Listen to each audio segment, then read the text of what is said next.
Top quality और consistent performance के लिए सिर्फ सिल्वर पंप नाम याद रखना।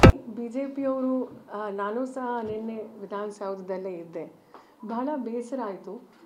ಯಾಕಂದರೆ ಈಗ ಅವರ ಆರೋಗ್ಯದ ಬಗ್ಗೆ ಸಹ ಅವರು ಚಿಂತೆ ಮಾಡದೆ ಅವರು ಬಂದು ಭಾಳ ಅದ್ಭುತವಾದ ಒಂದು ಬಜೆಟ್ನ ಅವರು ಮಂಡಿಸಿದ್ರು.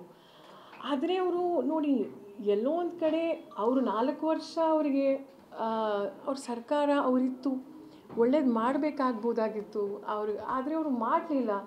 ಅವಕಾಶಗಳಿತ್ತು ಅವ್ರಿಗೆ. ಸೊ ಹಾಗಾಗಿ ಅಸೂಯೆ, ಹೊಟ್ಟೆ ಉರಿ, ಹೊಟ್ಟೆ ಕಿಚ್ಚು, ಒಳ್ಳೇದು ಮಾಡಿದ್ರೆ ಒಳ್ಳೇದು ಮಾಡಿದ್ದೀರಾ ಅಂತ ಹೇಳಬೇಕು. ಹೀಗೆ ಅವರು ಟೀಕೆ ಮಾಡ್ತಿದ್ದಾರೆ. ಅದಕ್ಕೆ ನಮಗೆ ಬಹಳ ವಿಶೇಷವಾಗಿ ನಮಗೆ ಮಹಿಳೆಯರಿಗೆ ಎಲ್ರಿಗೂ ಬಹಳ ಬೇಸರ ಆಯಿತು. ಹಾಗಾಗಿ ನಾವಿವತ್ತು BJP ಅವರಿಗೆ ವಿಶೇಷವಾಗಿ ಯಾರ್ಯಾರು ಟೀಕೆ ಮಾಡಿದ್ರು ಅವರಿಗೆ ಇದು ಕಳಿಸ್ಬೇಕು ಅಂತಿದ್ದೀವಿ. ಅವರಿಗೆ ಹೊಟ್ಟೆ ಏನೇನು ಪ್ರಾಬ್ಲಮ್ಸ್ ಇದೆಯೋ, ಹೊಟ್ಟೆ ಕಿಚ್ಚು, ಹೊಟ್ಟೆ ನೋವು, ಹೊಟ್ಟೆ ಉರಿ, ಅದಕ್ಕೆಲ್ಲ ಅವ್ರಿಗೀಗ ನಾವು ಎಲ್ಲ ಇಡ್ಬೋ ಆಮೇಲೆ ಇದು ನಾವು ಹೊರಗಡೆ ಸಹ ಹೋಗಿ ನಾವು ದಯವಿಟ್ಟು ಈಗ ತಾವೆಲ್ಲರೂ ಸಹ ಆಗಬೇಕು. ಯಾಕಂದರೆ ಈಗ ಇದು ನಮ್ಮ ರಾಜ್ಯದ ಹಿತದೃಷ್ಟಿಯಿಂದ ಮಾಡಿರೋ ಒಂದು ಬಜೆಟ್. ಇದು ಮಹಿಳೆಯರಿಗೋಸ್ಕರ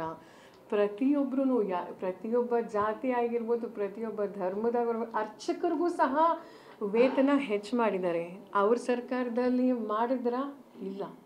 ಸೊ ಹಾಗಾಗಿ ನಾವು ದಯವಿಟ್ಟು ಒಳ್ಳೆ ಮನಸ್ಸು ಬರಲಿ, ಹೊಟ್ಟೆ ಸರಿ ಹೋಗಲಿ, ಹೊಟ್ಟೆ ಕಿಚ್ಚು, ಹೊಟ್ಟೆ ಉರಿ, ಹಸುವೆ, ದಯವಿಟ್ಟು ಅದನ್ನ ಸರಿ ಮಾಡಿಕೊಡಿ. ಹಸುವಿಗೆ ನಿಜವಾಗ್ಲೂ ಔಷಧಿ ಇದೆಯೋ ಇಲ್ವೋ, ಅಟ್ಲೀಸ್ಟ್ ಇದಾದರೂ ನಾವೀಗ ಕಳಿಸ್ಕೊಡ್ತಾ ಇದ್ದೀವಿ.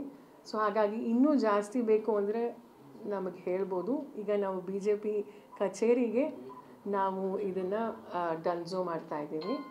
ಸೊ ಈಗ ತಾವು ದಯವಿಟ್ಟು ಎಲ್ಲರೂ ಮೇಲೆ ಜಾಯಿನ್ ಆಗ್ಬೋದು. ಈಗ ಒಂದು ಸಣ್ಣದಾಗೊಂದು ಪ್ರತಿಭಟನೆ ಸಹ ಇರುತ್ತೆ.